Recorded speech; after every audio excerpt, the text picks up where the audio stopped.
Have you ever wondered which regrets will hurt the most if your spouse leaves first? It's something few couples want to consider, yet it's one of life's most certain realities. When we avoid facing it, we often leave ourselves vulnerable to unspoken words, unresolved issues, and missed opportunities that cannot be reclaimed once our partner is gone. The truth is, the pain of loss is inevitable, but the regret that follows can often be prevented if we recognize it in advance. In this video, we're exploring 5 powerful regrets many people face when their spouse dies first. Each one is born out of everyday choices, the things we don't say, the moments we take for granted, or the hard conversations we put off for another day. But hidden within these regrets is also a gift. The chance to see them now, while you still have time to live differently, love more openly, and prepare your heart for whatever the future may hold. Stay tuned until the end, because understanding these 5 regrets will not only help you cherish your marriage more deeply today, but may also save you from carrying unnecessary sorrow tomorrow. By the time we're finished, you'll walk away with both clarity and courage to live with fewer regrets and greater love. Now let's get started. Number 1. Not expressing enough love and appreciation. One of the deepest regrets people face when their spouse passes first is realizing how many loving words were left unsaid. It's easy after years together to fall into the rhythm of routine, sharing meals, handling chores, or discussing family matters, while forgetting to say the simple things that matter most. I love you, I'm grateful for you, or you make my life better. When those words are unspoken, their absence is felt sharply once your partner is gone, leaving behind a longing that can never be filled. The truth is, we often assume our spouse already knows how we feel. But psychology shows us that verbal affirmation strengthens bonds, calms insecurities, and nurtures emotional closeness. Words are not just sounds, they are evidence of love made visible. When they're missing, even if affection was felt, there remains a quiet ache of uncertainty. Did they truly know how much I valued them? That ache can follow a surviving spouse for years. Think of Robert, an 81-year-old man, who lost his wife after 55 years of marriage.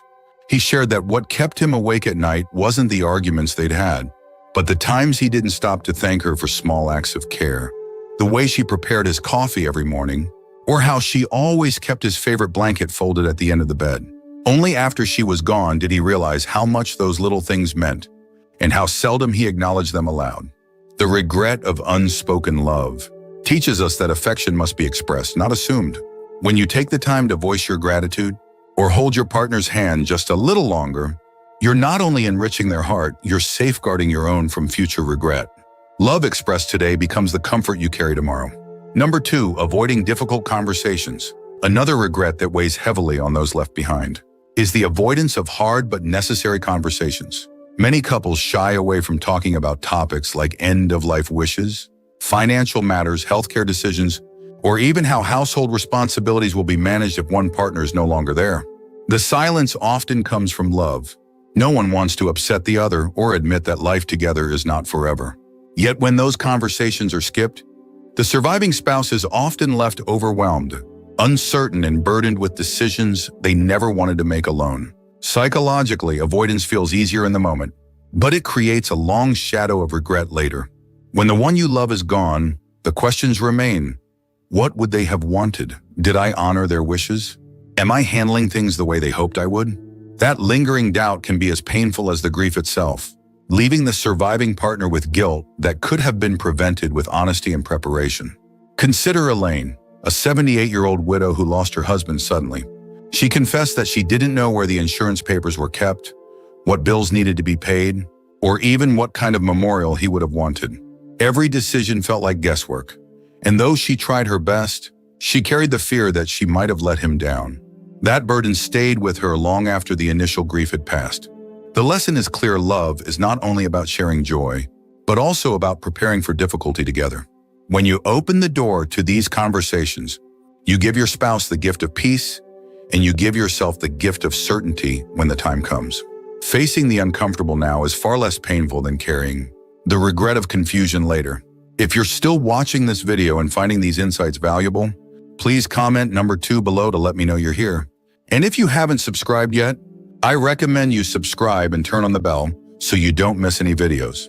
Your support helps us continue creating good content to inform and inspire you. Now let's move forward. Number 3, taking shared experiences for granted. One of the most heartbreaking realizations after losing a spouse is how many ordinary moments could have been turned into cherished memories but weren't. Life together can feel so routine. Dinners at the same table, weekends filled with errands, evenings, watching television, that we forget how fragile and temporary these moments really are. When your partner is gone, those ordinary days suddenly seem extraordinary, and the chances you didn't take to create more memories weigh heavily on the heart. From a psychological perspective, humans adapt quickly to comfort. We assume there will always be another trip to take, another walk in the park, another evening to talk late into the night. Yet this sense of abundance is an illusion. When time is cut short, it's not the big vacations or milestones we miss the most. It's the small, everyday moments we failed to treasure. The regret comes from knowing that joy was available but overlooked. Think of Carol, a 74-year-old widow, who reflected that she and her husband kept saying, "We'll travel once we retire fully," or "We'll spend more time together once the house projects are done." Retirement never came for him, and those house projects never ended. Now she treasures the photos of simple Sunday breakfasts, wishing she had created more of those moments on purpose instead of waiting for the right time. The regret of taking experiences for granted teaches us that love is lived in the present, not in the promises of someday. Choosing to pause for a shared laugh, to take a short trip together, or even to enjoy a quiet evening with no distractions. These are the investments that become priceless when one partner is gone. Memories are not luxuries, they are the treasures that carry us through loss. Number 4, neglecting personal independence and identity. Another regret that often surfaces is realizing how much of your own identity was set aside during the marriage. It's natural, especially in long unions, to lean on your spouse for companionship, decision-making, and even daily purpose. But when one partner passes first, the surviving spouse may suddenly feel lost, unsure of who they are outside of us. The absence of personal independence can make grief even heavier, because it's not only the partner who is gone, but also the sense of self that was tied entirely to them. From a psychological standpoint, this regret grows from imbalance. A healthy relationship is built on togetherness, but it also requires space for individuality. When that balance leans too far into dependency, the surviving spouse can feel as though their foundation has been taken away entirely. The regret comes from realizing they didn't nurture their own growth, interests, or friendships, while they had the chance. Consider James, an 80-year-old man who had been married for nearly 60 years. His wife managed all the social connections. They went to gatherings, visited family, and stayed engaged through her efforts. When she passed, James felt painfully isolated. He admitted he didn't know how to keep those relationships alive without her. His grief was compounded by loneliness and the regret that he had never built his own independent network. The truth is, maintaining your own identity is not selfish, it's essential. Exploring your interests, staying connected with friends, and continuing personal growth not only enrich your marriage, but also prepare you for the day when you may have to walk alone. By nurturing independence alongside love, you give both yourself and your spouse the gift of resilience. If you're still watching this video and finding these insights valuable, please comment number 4 below to let me know you're here. And if you haven't subscribed yet, I recommend you subscribe and turn on the bell so you don't miss any videos. Your support helps us continue creating good content to inform and inspire you. Now let's move forward. Number 5, failing to repair conflicts or let go of grudges. Perhaps one of the heaviest burdens carried after a spouse dies is the regret of unresolved conflict. Every marriage has disagreements, frustrations, and moments of hurt. But when those wounds are left unhealed, they can linger long after your partner is gone, becoming a source of pain you cannot ever fix. The silence of death leaves no chance for apologies, no chance for forgiveness, and no chance to lay down grudges that suddenly feel meaningless in the face of loss. Psychologically, holding on to conflict may feel justified in the moment. We tell ourselves we'll work it out later, or we assume time will smooth over the rough edges. Yet when later never comes, the regret is sharp and unrelenting. Survivors often look back and realize the argument itself didn't matter. What mattered was the missed chance to make peace, to say I forgive you, or even just to smile again before it was too late.